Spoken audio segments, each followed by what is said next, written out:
नमस्कार सगळ्यांना, मेनिसा पॉडकास्टमध्ये पुन्हा एकदा तुमचं स्वागत आहे. मी मेघना आज तुमच्याशी एक साधीशी भावना शेअर करणार आहे.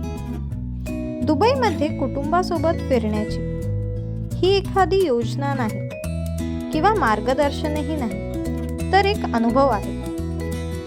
दुबईमध्ये कुटुंबासोबत बाहेर पडायचं ठरवलं तर दिवस घाईचा असायलाच हवा असं नाही. कधी मेट्रोने, कधी थोडक्यात टॅक्सीने, तर कधी सगळे मिळून गाडीत बाहेर जाणे. प्रवास सुद्धा आठवणींचा एक भाग बनतो. कुटुंबासोबत तुम्ही JBR बीच किंवा अल-ममझार बीच पार्क सारख्या ठिकाणी जाऊ शकता, जिथे मुलं पुढे धावतात आणि आपण हळू चालत राहतो. वाळू, पाणी आणि मोकळं आकाश असतं.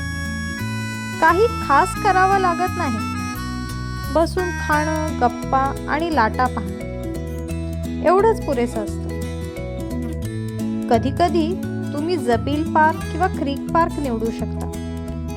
चालायला जागा असते, बसायला शांतता असते. मुलं आजूबाजूला खेळतात आणि मोठे आरामात बसतात. इथे वेळ आपोआपच हळू चालतो. सूर्य मावळायला लागला की अल्सीफ किंवा दुबई क्रीक या परिसरात चालायला मजा येते. दिवे लागतात, हवेत गारवा जाणवतो. चहा, फोटो किंवा शांत चालत राहणे. कधी कधी छोटीशी आब्रा राईड सुद्धा संपूर्ण कुटुंबासाठी खास आठवण बनते. वीकेंड्सला ग्लोबल विलेज किंवा ओपन मार्केट्सलाही जाऊ शकता.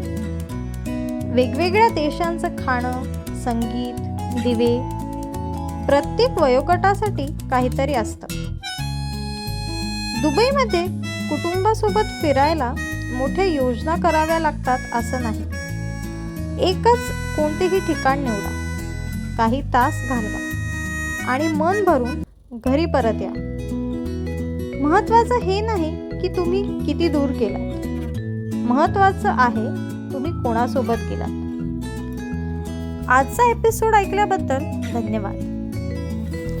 मी मेघना तुमच्यासोबत दुबईतील कुटुंबासोबतच्या साध्या प्रवासाच्या आठवणी शेअर केल्या. मेनिसा पॉडकास्टच्या पुढच्या एपिसोडमध्ये पुन्हा भेटूया.